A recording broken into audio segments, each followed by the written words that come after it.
is no, I'm not. I'm not happy. But am I happy with where we're going? I'm thrilled. And radical Dems Senate Minority Leader Chuck Schumer emerged today from his rightful place in relative obscurity to wring his hands publicly and needlessly implore the president to sign the bill. President Trump doesn't want another shutdown, but he also makes it clear Dems would be to blame. I don't think you're going to see a shutdown. I wouldn't want to go to it now. If you did have it, it's the Democrats' fault. And I accepted the first one, and I'm proud of what we've accomplished, because people learned during that shutdown all about the problems coming in from the southern border. I am extremely unhappy with what the Democrats have given us. It's sad. It's sad. They're doing the country no favor. They are hurting our country very badly. Here tonight, we discuss the reckless agreement that does little to address the worsening national security crisis at our border.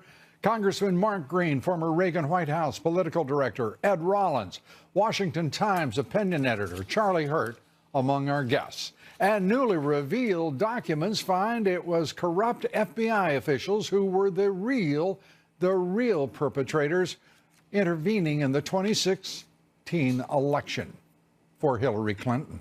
The new report from Judicial Watch finds the FBI General Counsel and Hillary Clinton's personal attorney talking about James Comey's letter on the Clinton emails days before the presidential election. We take it all up here tonight. Former U.S. Attorney Joe DeGenova joins us. And on Wall Street today, a convincing, spirited rally today, driven by the president's rising approval ratings in the most recent polling, his success in managing the Chinese trade talks and tariffs, and the rising confidence that the Mueller witch hunt and Intelligence Committee investigations are expiring without impact and resulting in validation for President Trump. We take it all up here tonight. First, on trade. The president saying even without a deal, the United States is finally winning with China. If we're close to a deal where we think we can make a real deal and it's going to get done, I could see myself letting that slide for a little while. Either way, I'm happy. I'm happy either way. I could live receiving billions and billions of dollars a month from China. China never gave us 10 cents. It was always the opposite way.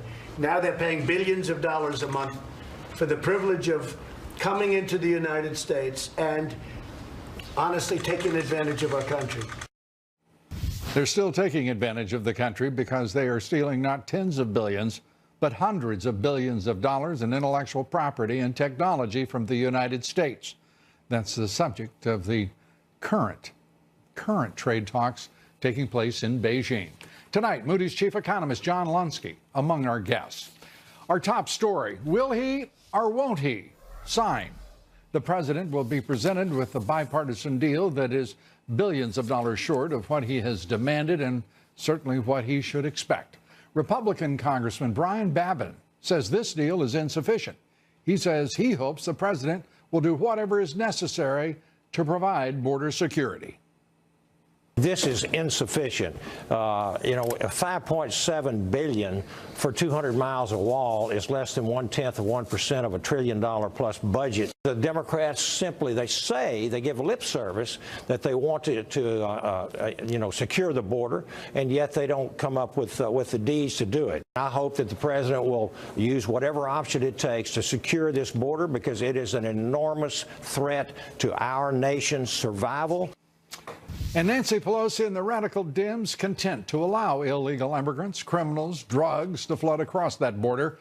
Since being sworn in, they're using their time to investigate the president rather than work in the national interest. This Congress, for comparison, has passed only 5 bills that have become law. 5. The House has held 59 hearings, a number of them involving the president and his administration.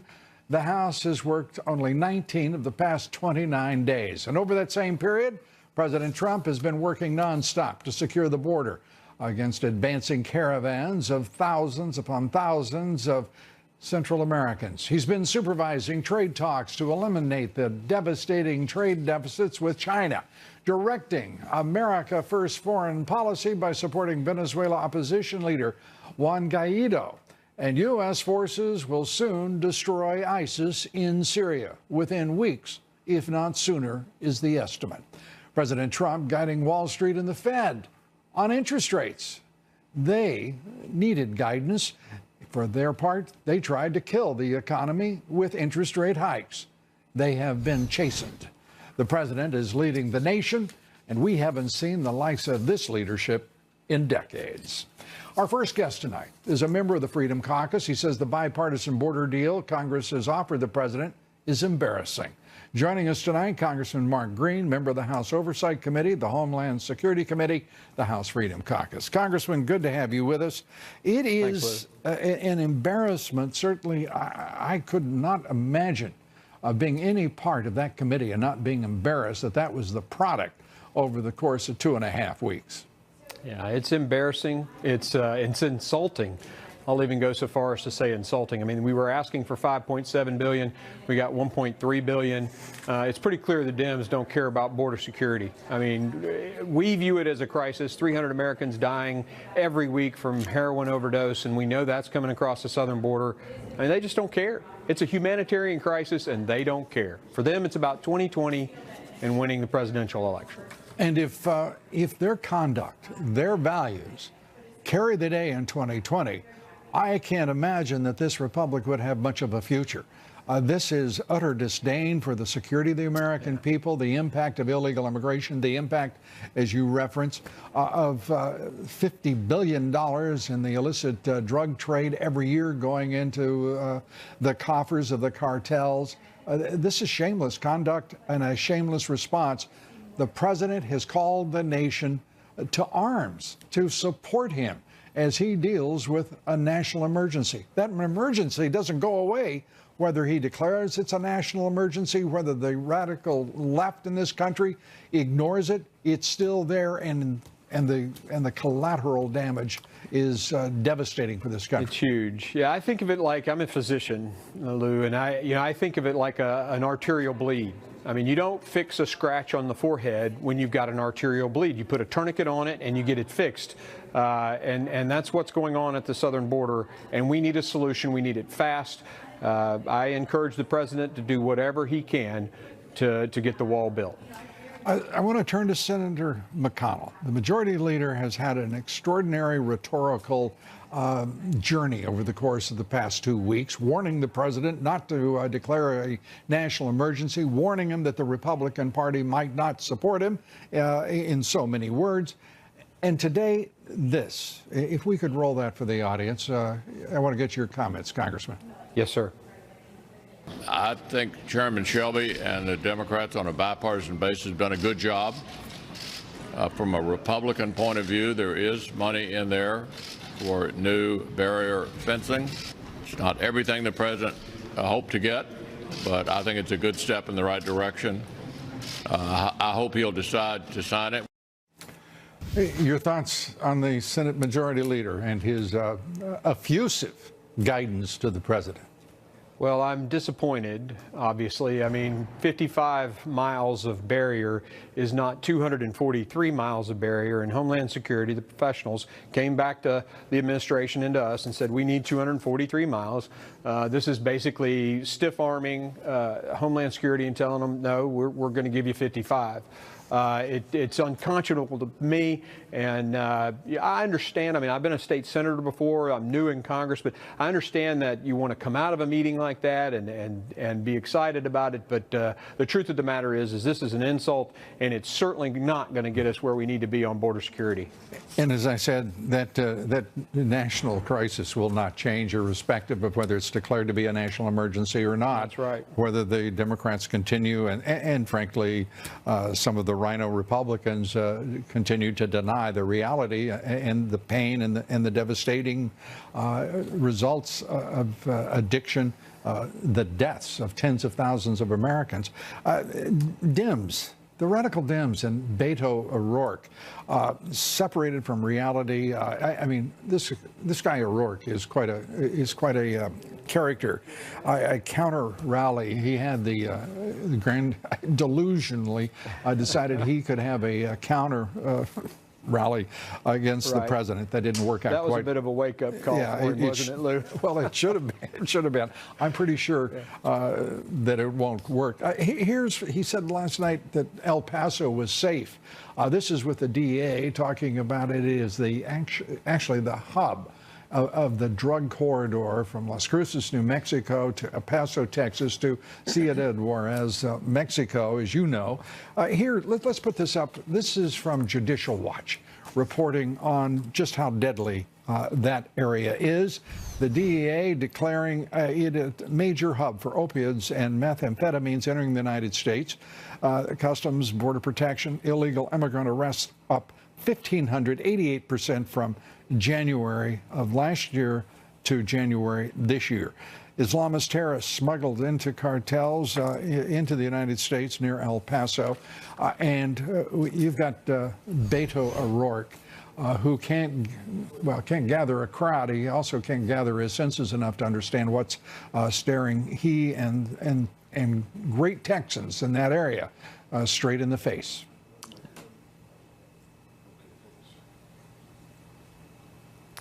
Congressman? Oh, well, Lou, I couldn't agree more. I mean, you know, I think he had 200 guys show up at his rally, and the president had like 69,000 people apply, and this guy thought he was going to make a statement. He made a statement, and I agree with the president, end of a presidential bid on Mr. O'Rourke's side. You know, El Paso is a dangerous place. Now, it's significantly, from what I understand, it's better than it was 10, 15 years ago before they built the wall.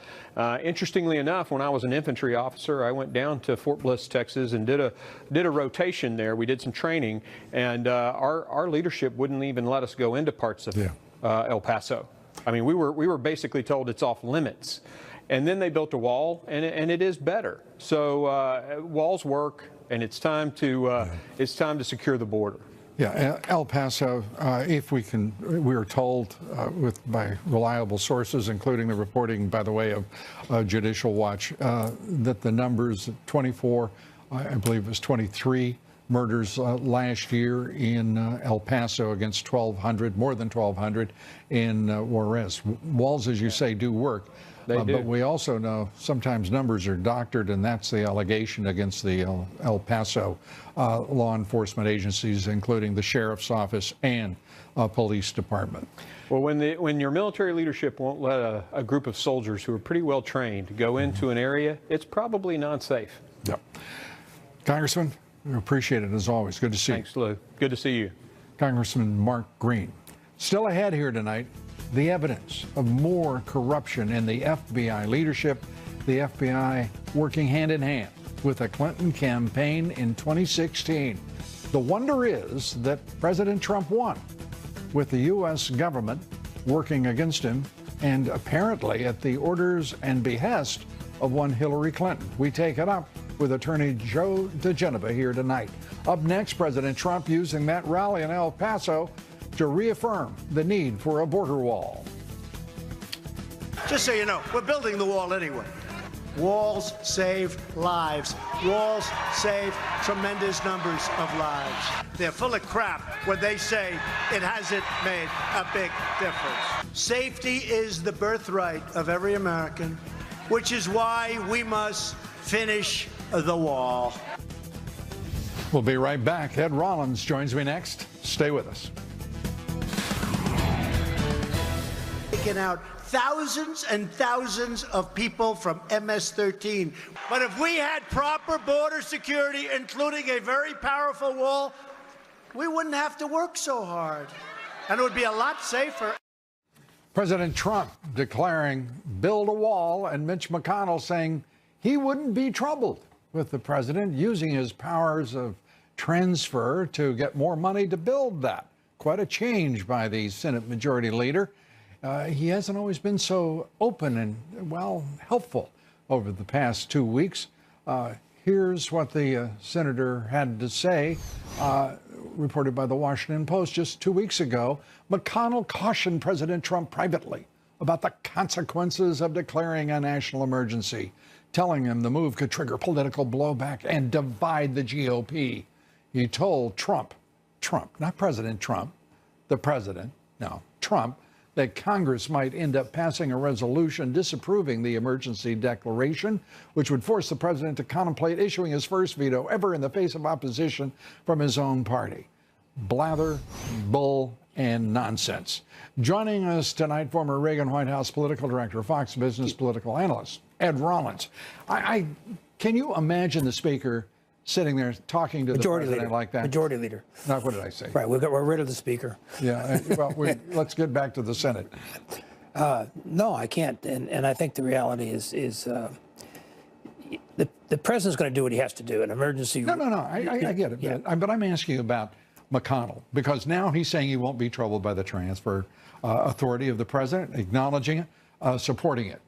A week ago, he's being accused of talking to the president, like a poor cousin. He's a complicated man. He's done a good job on the judges, and the rest of it's all been rather weak, I think. And I think the reality is he looks to his own caucus to see which direction they want to go. Like defending this budget agreement is all about Shelby, who is one of his right arms, which was Shelby hasn't done anything his entire career in the Senate. But he's one of the Klan, and the bottom line is they're always protected. It's a club. It's a terrible deal. It's a terrible deal under any circumstances, and I think the president said that today. The decision he makes at this point in time is critical. I think he will build the wall. I think he needs to shift money from other places and go do that. And McConnell seems to approve of that. So let's get it done. So that's a positive. This president has emerged with the wind at his back from this process. He may only get 26% of the money if he accepts this deal. But if he has, under his transfer authority, if he can put together $20 billion from around this administration. I mean, you're talking about the budget this size. He ought to find tens of billions. This is like the Navy asking for a destroyer and the Congress saying, well, here's a rowboat, call it a destroyer. I mean, the money they put in there, you can buy chicken wire for. It's not going to do the job, and the president's going to have to find other ways of doing the job. He said today very clearly he's going to do that. And Mulvaney had better find, as the OMB director, in addition to the chief of staff, better find the resources to do this. Well, the acting chief of staff, I mean, this is a kind of a confused period. It seems to me, here's Mulvaney wanting to go to Camp David to negotiate with 3 congressmen. I don't get it. I don't get it either. He seems to me to be more of a distraction than a facilitator for the president's purpose and direction and his goals. And I want to see that White House come together and march straight ahead toward what the president says get done without reservation. When the Democrat chairman of the Budget Committee, the new chairman, basically, who was one of the 3 that went to Camp David, said if Mulvaney was president, we'd get all this stuff done. He was very cooperative. That basically was a very bad sign to me. Mulvaney's job, first of all, it shouldn't be Camp David. That's the presidential retreat, not the staff. And the reality is he shouldn't be picking anybody up there. If you want to have a meeting, you can meet in your office in the White House. But the reality is I don't see anything. Somebody's playing big shot. Well, and that bothers me, too. Well, I've seen it. I've been in the White House. I've seen it. I'm so tired of the people around the president. Certainly not all of them, but a sizable number of people around the president. They're rhinos. They're working against him, and we're seeing it in the damnedest places. And I am really tired of it. And making deals with Democrats that basically are Democratic propositions dressed up as a rhino offering that then they claim credit for successfully negotiating. This is mindless stuff. I agree. The Green New Deal, Mitch McConnell, let's give him credit. He is moving straight ahead. He wants the Democrats to get a vote in the Senate on the new Green New Deal. Well, I'm all for that. I thought that's a brilliant stroke. I think it's a brilliant stroke, and I think the reality is they're all basically saying today, well, this is kind of a principle. This isn't really what we want, but they're all going to be forced to stand up one way or the other. Yeah, they ought to eat that thing. They ought to eat it, absolutely. I mean, watching these you know, these geniuses, Sherrod Brown and Markey and Markey and all of the others, you know, trying to digest what this freshman class of socialists have come up with. It's going to be fun to watch. it's absurd, and but it's better to punch it to know how absurd it is early on, so we can kill it in a cradle. Well, you know, I'd rather see it continue. I like it kind of bubbling along and sort of they're blending into the brand of the Democratic Party. As I said, it's now the Socialist Democrat Party. See how long Democrat lasts. You got it. Thanks so much. Ed Rollins. Up next, Virginia Democrats still in disarray. Their lieutenant governor now dealing with a mass exodus of his staffers and those 2 allegations of sexual assault. We take that up and more with the Washington Times' Charlie Hurt. Stay with us. We'll be right back.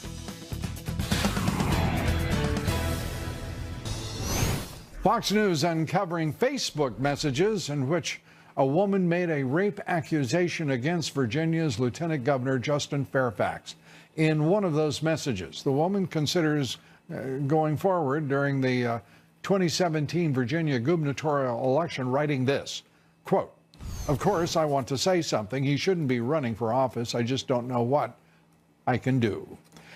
Well, joining us tonight to talk about the mess in Virginia and far more, we are joined by Charlie Hurt, the Washington Times opinion editor, Fox News contributor. Great to see you. Great to see you, Lou. And to watch this extraordinary scandal unfold at the top of the state government of Virginia. It gets worse every day, and no one seems to be compelled to deal with the reality, whether that is to withdraw, to somehow find the truth and absolve themselves. I mean, I don't think I've ever seen anything close to this in state government. Usually they take themselves out one at a time. Yeah. And to remember that all of this began all about an actual issue, which was when the governor went on the radio and publicly endorsed a law that amounts to basically infanticide, and back then it was, I thought it couldn't get any worse, and then suddenly it was sort of interesting how much the media ignored that important issue, but then as soon as it became all about blackface and all of this other stuff, then the media got very interested. But the thing I got to say that is kind of karma of sorts here is the fact that when you think about the Democratic Party today, and this is true across the country, they play this game of race, they play racial politics everywhere they go, and Virginia is no exception. They play these politics of race at every turn, and we saw the governor just 2 years ago sliming Ed Gillespie as some kind of racist and accusing him of being somehow an inspiration for what happened, that horrible event that happened in Charlottesville. And to see him now on the horns of this dilemma is it's kind of I don't wish it on anybody, and the whole thing makes me very sad, but it couldn't happen to a better guy. It is, well, he was particularly quick to demand Northam's resignation. Yeah. He was very quick also to deny 1, then 2 accusations of sexual assault, even as the women in one form or another came forward. And the Democratic Party, what are they doing? They're not dealing with it.